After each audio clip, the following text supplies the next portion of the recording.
पिछली कई शताब्दियों में हिंदुस्तान शब्द का अर्थ कैसे बदला?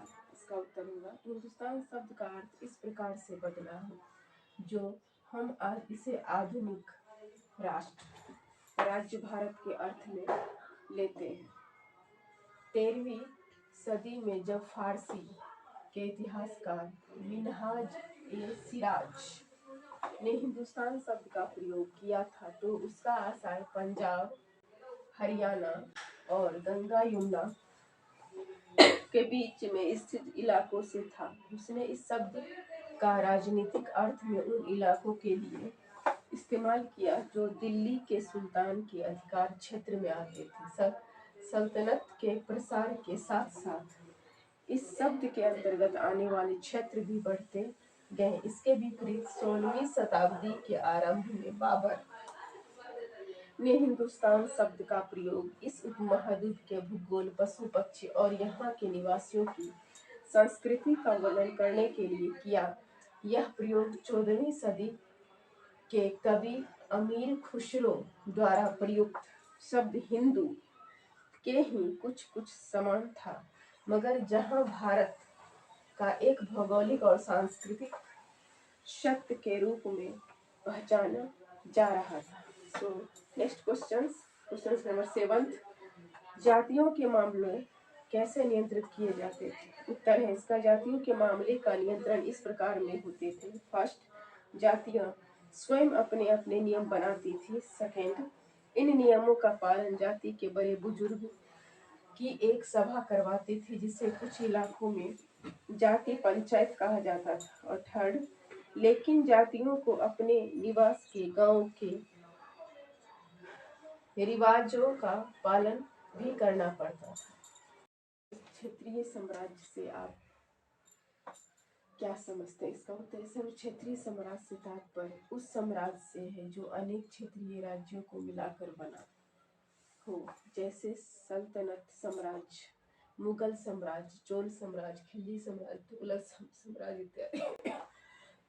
सॉरी। क्वेश्चन नंबर 9, पांडुलिपियों के उपयोग में इतिहासकारों। आइए विचार करें। पांडुलिपियों के उपयोग में इतिहासकारों के सामने कौन कौन सी समस्या आती थी? इसका उत्तर होगा पांडुलिपियों के उपयोग में इतिहासकारों के सामने निम्नलिखित समस्या आती थी जो इस प्रकार है। फर्स्ट, उन दिनों छापे खाने तो थे नहीं, इसीलिए लिपिक या नकल विस हाथ से ही पांडुलिपियों की प्रतिकृति बनाते थे। पांडुलिपि की प्रतिलिपि बनाने में भी कुछ अंतर आ जाते थे। क्यों? सदी दर सदी प्रतिलिपियों की भी प्रतिलिपियां बनती रही और अंततः एक ही मूल ग्रंथ की भिन्न भिन्न प्रतिलिपियां एक दूसरे से बहुत ही अलग हो गई। 3, आज हमें लेखक की मूल पांडुलिपि शायद ही कहीं मिलती है। हमें बाद के लिपिकों द्वारा बनाई गई प्रतिलिपियों पर ही पूरी तरह निर्भर रहना पड़ता है। 4, कई बार लेखक स्वयं भी समय समय पर अपने मूल वृत्तांत में संशोधन करते रहते थे।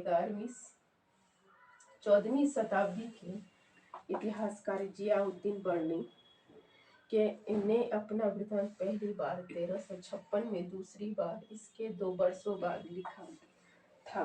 दोनों में अंतर है। क्वेश्चन नंबर 10, इतिहासकार अतीत को कालों या युगों में कैसे विभाजित करते हैं? क्या इस कार्य में उनके सामने कोई कठिनाई आती है?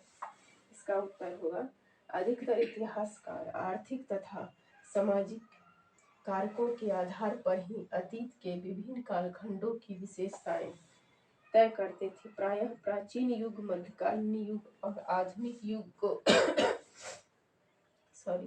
विभाजित करते हैं। मध्यकाल की तुलना आधुनिक काल से की जाती है।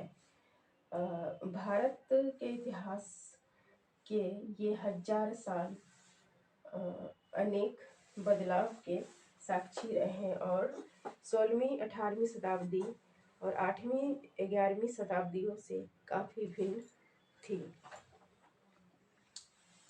क्वेश्चन नंबर 11 जो खुद से करना है, मैं आपको हिंट दे दूंगी। 11 12 दो क्वेश्चन है, आप लोग खुद से करना। तो क्वेश्चन नंबर 11 है जो आए कर आइए करके देखिए, खुद से स्टूडेंट को करना है। अध्याय में दिए गए मानचित्र फर्स्ट अथवा मानचित्र 2 की तुलना उपमहाद्वीप के आज के मानचित्र से करें। तुलना करते हुए दोनों के बीच जितनी भी समानताएं और असमानताएं मिलती है उनकी सूची बनाएं। तो आप लोगों को मानचित्र फर्स्ट और सेकंड दिखाए थे, उनमें अंतर क्या है ये आपको समझाना है। तो फर्स्ट मानचित्र ये है, लुक एट दिस पिक्चर, जिसने अल इदरिसी ने 1154 में बनाया था। ये मानचित्र 1 है। और मानचित्र 2, ये मानचित्र 2 है जो 600 वर्षों बाद, फर्स्ट मानचित्र बनाने के 600 वर्षों बाद ये नक्शा बनाया गया। इसी दो उपमहाद्वीप में अंतर बताना है। मैं आप लोगों को हिंट दे देती हूँ।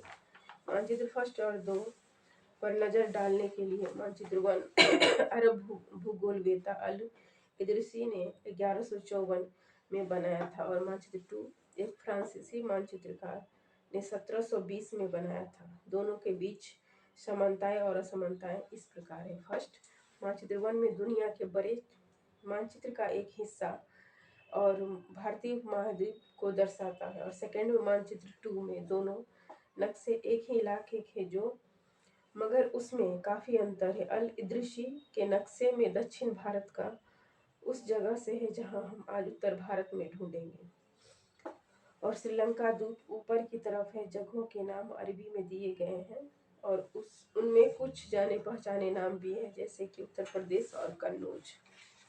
और तीसरा मानचित्र 2 में पहले मानचित्र के बनाने के पॉइंट दे के लिखना है। बनाने के लगभग 600 वर्ष बाद बनाया गया। इस कालावधि में उपमहाद्वीप के बारे में सूचनाएं काफी बदल गई थी। इस कालावधि में उपमहाद्वीप के बारे में सूचनाएं काफी बदल गई थी।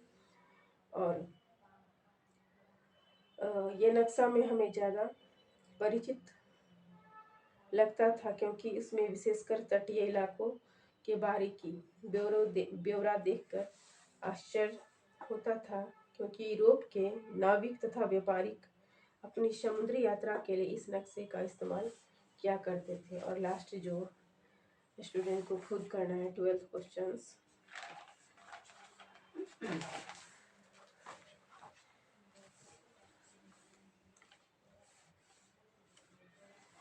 पता लगाइए कि अपने गांव या शहर में अभिलेख रिकॉर्ड कहाँ रखे जाते हैं। इन अभिलेखों को कौन तैयार करता है? क्या आपके यहाँ कोई अभिलेखगार है?